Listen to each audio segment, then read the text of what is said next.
if the game had just launched like a month later or something like that, with the bug fixes that are now like rushing maybe to get a year. I honestly think that some of this game's problems boil down to like maybe someone should have had more meetings, and maybe they should have been like, hey, we need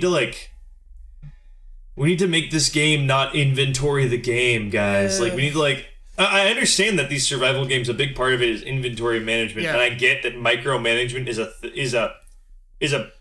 is a section of certain people's brains that needs to be touched every once in a while. You know what I mean? Maybe I'm just not one of those guys, but no. I came back to No Man's Sky though after my rage quit. I'll admit that was a fucking rage quit. Yeah.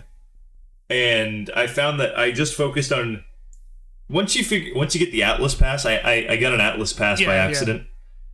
Once you get that Atlas Pass, the inventory becomes almost broken.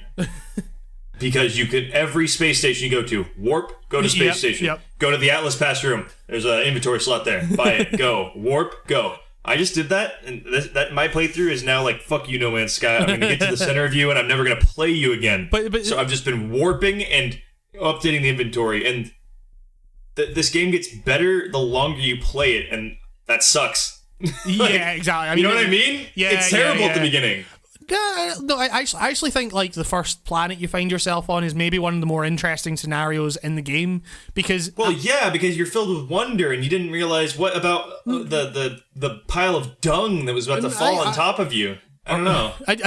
I just mean in terms of like at that point you are actually like forced to like explore the world, like and you have distances to walk. It's like whereas once you get the ship working, that takes like all the work out of it basically, and it's like if you got the DLC, it takes a little bit more work out for you because hyperdrive's there. I mentioned in my review that like part of the appeal to me of this game was the idea that like, you could just like you could be wandering on a planet one minute, just get into your ship and be in the atmosphere the next, and it's like.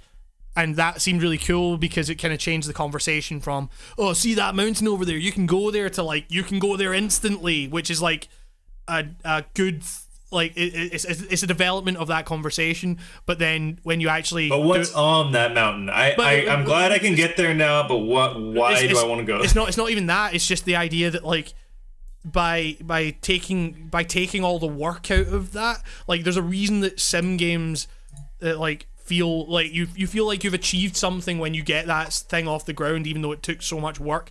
It's because it took that work. Whereas with No Man's Sky, it's just like the fact that you can just like get up and go. It just becomes a menu. Like it's like even when you warp to another system and you just see all these planets in front of you, you might as well just like be selecting options on a menu, because you just point to one and then hit the warp drive button, and then you just zap to that planet. And it's like, well, okay, there's no work here, and there's nothing in space that's like compelling enough to make me want to be here,